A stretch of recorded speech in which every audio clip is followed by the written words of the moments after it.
à toi, c'est Kazan. J'espère que tu vas bien. Le petit café qui est là, tout chaud. Et on va s'installer tranquillement et on va parler de... En fait, j'aurais voulu te montrer le commentaire, mais je ne l'ai plus retrouvé. Mais on va parler de conditions lorsque j'essaye de parler sur les tendances, on va dire. Et c'est vrai qu'il y a deux paramètres que je retiens moins, on va dire, où je mets moins en évidence. Ce sont deux paramètres qu'on va discuter ensemble. Donc je m'installe tranquillement et on y va. Alors, le petit café, il est toujours là, il est bien chaud. Alors c'est vrai que ça revient assez fréquemment dans mes commentaires. Mais comme je t'ai dit, j'aurais bien voulu mettre cette vidéo-là dans la playlist. Je réponds à un commentaire. Mais je me souviens plus où il est, mais je sais qu'il revient assez régulièrement. C'est lorsque je parle de prix d'un item, principalement du scellé en fait. Quand je dis c'est plutôt un pas cher, par exemple le TB, je crois que c'était sous ma vidéo de le TB de destinée de Paldea. Où justement je faisais allusion à son prix qui était je crois autour de 90 ou 100 euros, que je trouvais que c'était vraiment pas cher. Et c'est vrai que on a tendance à penser l'évolution du prix en fonction de deux paramètres que moi je mets plus volontiers de côté, en tous les cas je les priorise pas, qui sont le prix retail et la date de sortie de la série ou de l'item en soi, parce que c'est vrai que on parle d'un item plutôt que d'une série, et c'est vrai que il y a des items qui sont échelonnés quasiment une année. Pour une série, regarde 8.5, on aura des items qui vont sortir tout au long de l'année, je crois jusqu'en septembre. Ça, c'est vrai que c'est deux points que je ne considère pas beaucoup. Moi je préfère prioriser le contexte. Voilà, le contexte. Ça veut dire quoi? Le prix retail, c'est un paramètre qui est intéressant si tu trouves encore l'item en boutique. Voilà, parce que c'est vrai que le prix retail, ça concerne quoi? Les boutiques, et encore pas toutes les boutiques, parce que tu t'aperçois justement que certaines boutiques ont l'expérience de l'item, principalement les boutiques spécialisées. Donc elles ont tendance déjà à... leur prix retail, c'est le prix public conseillé. Je ne sais jamais où il se situe pour une ETB, 50 euros, 55 euros, 60 euros, franchement j'en sais rien. Mais en tous les cas, ce qu'on s'aperçoit, c'est que, et d'ailleurs on revient encore une fois au contexte, quand il y a un contexte qui est très fort avec Pokémon, le prix retail, il n'existe plus trop, ou il existe sur les boutiques plus classiques, c'est-à-dire grosso modo la Fnac, Cultura, et encore, on a déjà vu des variations de prix, mais elles sont plus modérées, ou les grandes surfaces, et voilà, ou les boutiques de jouets. Mais là aussi, on a vu aussi quand même quelques variations de prix. Faut pas non plus penser que c'est uniquement les boutiques spécialisées qui ont tendance à faire varier le prix. Donc le prix retail, au final, c'est complexe. Ça dépend principalement déjà du moment. Quand Pokémon se passe calmement, le prix retail, tu l'as partout. Mais encore une fois, si l'item disparaît des boutiques, le prix retail au final il sert pas à grand chose, parce que tu sais pertinemment que tu le trouves pas. Donc c'est bien cool de dire qu'une ETB ça vaut 50 euros. S'il n'y en a pas en boutique, ça vaut pas 50 euros. Ça vaut 50 euros pour les boutiques qui les proposent à 50 euros. Mais au moment où il n'y en a plus, il faut être assez lucide là-dessus. Après, tant pis, soit tu passes ton tour en disant j'ai pas envie de mettre plus, soit tu passes pas ton tour. Mais c'est vrai que ça dépend du contexte. Et après, il y a aussi la série quand elle est sortie. La série quand elle est sortie, c'est encore la même histoire. Ça veut dire que où l'item, tu prends une ETB par exemple, quand elle sort, même si elle est fortement disponible d'ailleurs, à un certain moment, elle l'est plus. Donc forcément, même si la série elle a 6 mois, si tu vois plus de TB, tu vois plus de TB. Et si c'est l'item que tu veux, forcément tu vas devoir te retrouver à aller regarder sur internet. Donc là aussi la timeline va dépendre.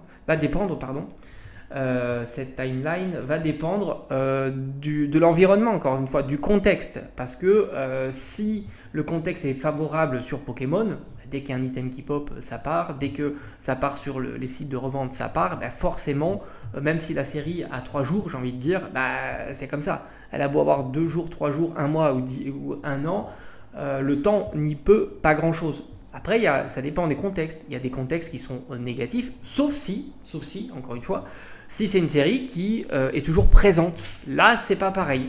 Mais ça, c'est très spéculatif parce qu'au fond, moi, j'en sais rien. Quelle série sera toujours présente et ainsi de suite. Donc, l'histoire du temps et l'histoire de le prix retail, c'est vrai que je fais moins attention en tous les cas. Surtout au contexte actuel où bah, y a énormément de demandes sur Pokémon.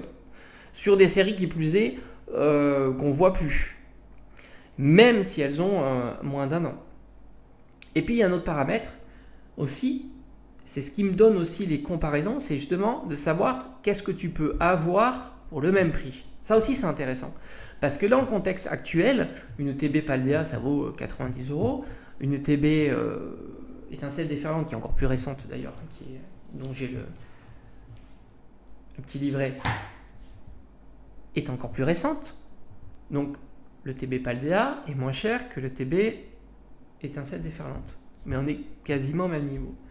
Et puis, tu as 8.5 qu'on peut avoir aussi à ces prix-là. Donc, c'est là où je compare ça. Et puis je compare avec les autres ETB. Et quand tu vois que même des ETB dont les séries n'ont pas été très populaires ont déjà progressé, Couronne Stellaire, ça progresse un petit peu. Fab Nébuleuse, ça est en train de, là aussi, n'oublie pas que Fab Nébuleuse ont été même en dessous du prix en matière publique conseillée. Et puis même des séries un peu plus anciennes comme Faille Paradox, Force Temporelle et ainsi de suite. Donc je me dis, bon, Paldea, c'est une série qui drop. En plus, ça aussi, je regarde aussi le côté drop, le côté série, ce qui est à l'intérieur et ainsi de suite. Donc je mélange un petit peu tout ça. Et c'est ce qui me fait dire que Paldea, au fond, c'est une série qui reste encore, en termes de scellé, en termes d'ETB, abordable. En plus, elle est calée sur son prix, on va dire, du booster et de l'ETB. On n'a pas, c'est pas comme 151 où son prix a complètement explosé comparativement au bundle, par exemple, qui est, voilà, typiquement, c'est le prix du booster qui constitue le coffret lecteur. Donc c'est pour ça que c'est vrai que j'ai tendance à, après, je critique pas ceux qui voient le prix en fonction du temps écoulé et du prix retail, mais le prix retail il change jamais au final, hein. Ça c'est toujours pareil. Chacun fait comme il veut, mais moi je donne mon sentiment par rapport à ça. Pour moi c'est le contexte, c'est clair, c'est une question de contexte. Le contexte serait différent, évidemment, 100 € pour une destinée de Paldea, ça serait très cher. Le contexte est tellement favorable sur tout un tas, sur tous les, enfin franchement, quel est le TB qui est bon marché? Il n'y en a pas un. Voilà. Si tu regardes le TB sur toutes les ETB qui sont sortis, même Couronne Stellaire, hein, c'est ce qui m'a été rapporté, et j'en doute absolument pas, c'est une ETB, je crois, à 70 €, quelque chose comme ça. Alors que franchement, Couronne Stellaire, il y en avait énormément aussi. Et elle est encore plus récente que Destinée de Paldea. Donc au final, voilà, moi c'est comme ça un petit peu que je vois. Je fais plus attention au contexte, plus attention à la comparaison de ce qu'on peut avoir pour ces prix-là. C'est pour ça d'ailleurs que 8.5, je trouve qu'il n'y a pas de surréaction. Je la trouve encore plutôt très bon marché par rapport au contexte actuel. Évidemment que c'est par rapport au contexte actuel. N'oublie pas que ça a été la pire ETB, la pire, hein, pour pouvoir mettre la main sur le prix retail. Voilà, donc on parle du prix retail. 8.5, ça a été la pire. On ne peut pas faire pire que 8.5. Historiquement, déjà les ETB, ça existe depuis peu. Historiquement, moi qui étais sur toutes les sorties, surtout 25 ans, où on a eu le pic du pire, 8.5, ça a été encore pire pour le TB. Et puis même les items de 8.5.